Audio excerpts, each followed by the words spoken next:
Hello student, સ્વાગત છે તમારું મારી યુટ્યુબ ચેનલ એપી સ્ટડી સેન્ટરમાં. આજે આપણે શીખવાનું છે ધોરણ 8 ગણિતમાં માપન ચેપ્ટરમાં સ્વાધ્યાય 9.1નો 7મો અને 8મો દાખલો.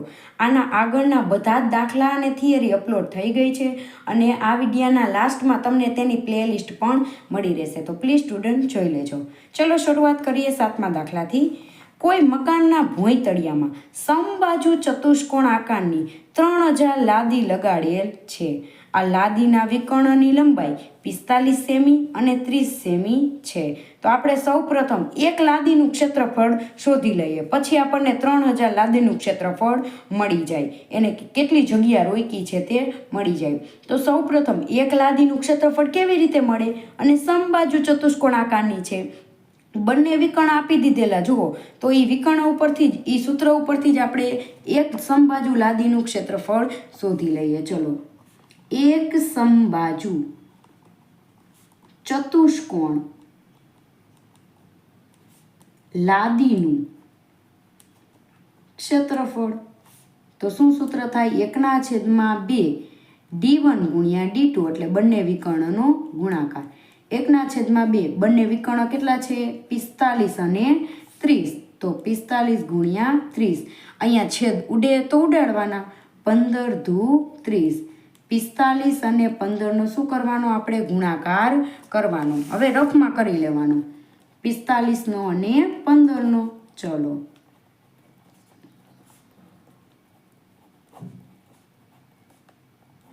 $675 જવાબ આવે છે.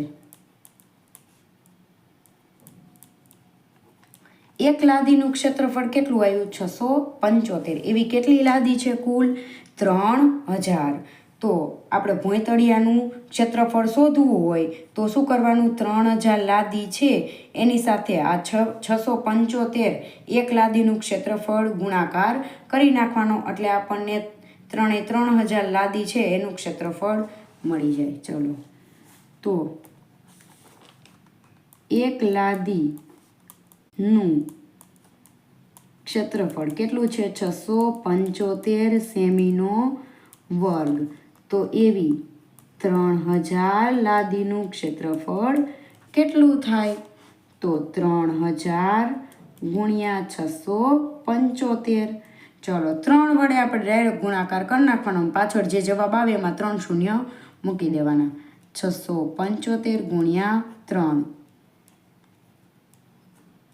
કેટલો આવ્યો? 2025, અને પાછળ આ 3 શૂન્ય સેમીનો વર્ગ. એક લાદીનું આટલું ને 3000 લાદીનું આટલું થયું. હવે શું કીધું છે આગળ જોઈએ. ચલો, 1 ચોરસ મીટર લાદી ઘસવી હોય તો તેનો ખર્ચો 4 રૂપિયા આવે છે. તો આવી 3000 લાદી ઘસવી હોય તો કેટલો ખર્ચો થાય? તો એમાં પણ આપણે આવી જ રીતે અહીંયા ત્રિરાશિ મૂકી છે ને, એવી ત્રિરાશિ મૂકવાની. ચલો, અહીંયા સેમીમાં છે, આપણે કેમાં ફેરવવા પડે? મીટરમાં ફેરવવા પડે. ચલો, હવે આને આપણે મીટરમાં ફેરવી દઈએ. તો અહીંયા ફેરવી દઈએ. સેમીનો વર્ગ હતો, એને મીટરમાં ફેરવવા માટે આપણે શું કરવું પડે? 2 વાર સેમી છે તો મીટરમાં ફેરવવા માટે 2 વાર 100 મૂકવા પડે. 1 0 1 0 શું આવ્યું? 20 25 છેદમાં 10. 10 એટલે એક પછી પોઈન્ટ કાપો તો 202.5 આવે મીટરનો વર્ગ. ચલો, 1 ચોરસ મીટર લાદી ઘસવાનો ખર્ચ 4 રૂપિયા, તો 202.5 મીટર વર્ગ લાદી ઘસવાનો ખર્ચ કેટલો થાય? તો 202.5 ગુણ્યા 4 કરવાના, ચોકડી ગુણાકાર. ચલો, તો ગુણ્યા ડાયરેક્ટ 4 કરી નાખીએ, પોઈન્ટ કાઢી નાખવાનો, પછી જે જવાબ આવે એમાં એક પહેલાં પોઈન્ટ મૂકી દેવાનું.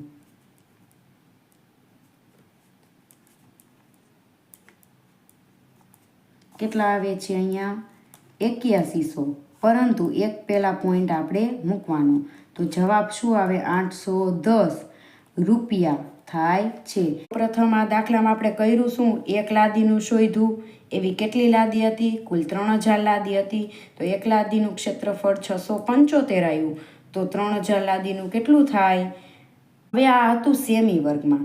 આપણે અહીંયા જો 1 ચોરસ મીટર કીધું છે, તો આપણે આને કેમાં ફેરવવાનું? મીટરમાં ફેરવવાનું. તો મીટરમાં ફેરવીએ. જો સેમી વર્ગ હોય તો મીટર વર્ગમાં ફેરવવા માટે છેદમાં 2 વાર 100 મૂકવા પડે. 1 મીટર એટલે 100 સેમી થાય, બરાબર? ચલો, અહીંયા 0 0 ઉડાડવાના, એટલે એમ કરીને જવાબ શું હોય? 202.5 મીટર. તો 1 ચોરસ મીટર લાદી ઘસવાનો ખર્ચ 4 રૂપિયા હોય, તો 202.5 મીટર લાદી ઘસવાનો ખર્ચ કેટલો થાય? તો 810 રૂપિયા થાય. ચલો, હવે આપણે જોઈએ 8મો દાખલો. મોહન એક સમલંબ ચતુષ્કોણ આકારનું ખેતર ખરીદવા ઈચ્છે છે, જે અહીંયા દર્શાવેલું છે. આ ખેતરની નદી તરફની બાજુ તે રસ્તા તરફની બાજુને કેવી છે? સમાંતર અને બમણી છે. નદી તરફની બાજુ રસ્તા તરફની બાજુને સમાંતર પણ છે અને નદી તરફની બાજુ રસ્તા કરતાં બમણી પણ છે. તો આ x હોય તો આ કેવી થાય? 2x થાય, કારણ કે અહીંયા માપ આપેલા નથી અને સમલંબ ચતુષ્કોણનું ક્ષેત્રફળ શોધવું હોય તો તેના સૂત્રમાં આપણે આ બંને બાજુનું માપ જોઈએ છે નહીં, પરંતુ અહીંયા ઉલ્લેખ કરેલો છે કે અંતરમાં અહીંયા બમણી છે આના કરતાં. તો આ x હોય તો આ કેટલું થાય? બમણું, એટલે 2x થાય.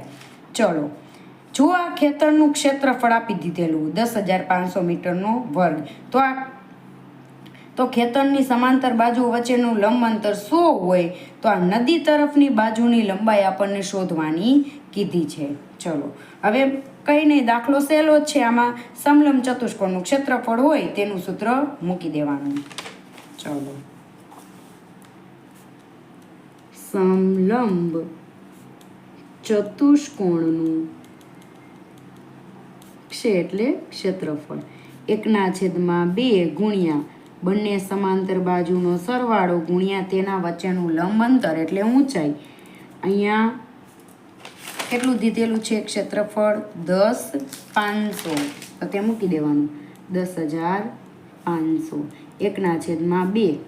એક બાજુ આપણે x ધારી અને બીજી બાજુ 2x, એના કરતાં બમણી હતી. આ રસ્તા તરફની ના નદી તરફની. હવે બધા વચ્ચે ગુણાકાર છે, તો અહીંયા 50 દુ 100, ભાગ ઉડે તો ઉડાડવાના.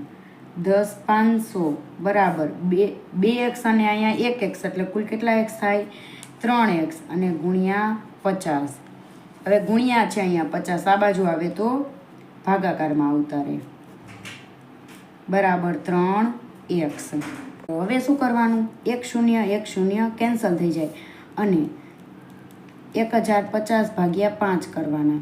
5 દુ 10, 5 એકા 5 ને આ 0 અહીંયા, તો કેટલો જવાબ આવ્યો? 210 અને 3x. 3 આની સાથે ગુણાકારમાં, આ બાજુ આવે તો ભાગાકારમાં, બરાબર x. xની સાથે જે પણ હોય આપણે નિશાની ચેન્જ કરીને આ બાજુ લઈ જવાનું. ગુણાકારમાં છે તો ભાગાકારમાં આવતું રહે. 7 તરી 21 અને પાછળ આ 0, તો x બરાબર આપણને 70 મળ્યા. તો x એટલે આપણે ધાર્યું હતું રસ્તા તરફની બાજુ કેટલી આવી? 70 આવી. તો નદી તરફની બાજુ એના કરતાં બમણી હતી 2x, એટલે કેટલું થઈ જશે અહીંયા? 140. ચલો, તો શું જવાબ આવે? 140 મીટર. એક બાજુ અહીંયા જો 70 છે, તો આ કેટલી થાય? 140 થઈ જાય, કારણ કે તેના કરતાં નદીની કેવી કીધી છે? બમણી કીધી છે. સાથે આપણું 7મો અને 8મો દાખલો કમ્પ્લીટ થાય છે. જો આમાં તમને કાંઈ ડિફિકલ્ટી હોય તો તમે કમેન્ટ પણ કરી શકો છો, આપણે તેને સોલ્વ કરી નાખશું. ચલો, તો જો મારો વિડીયો તમને પસંદ આવ્યો હોય તો વિડીયોને લાઈક કરો, શેર કરો અને સબસ્ક્રાઈબ કરો. Thank you.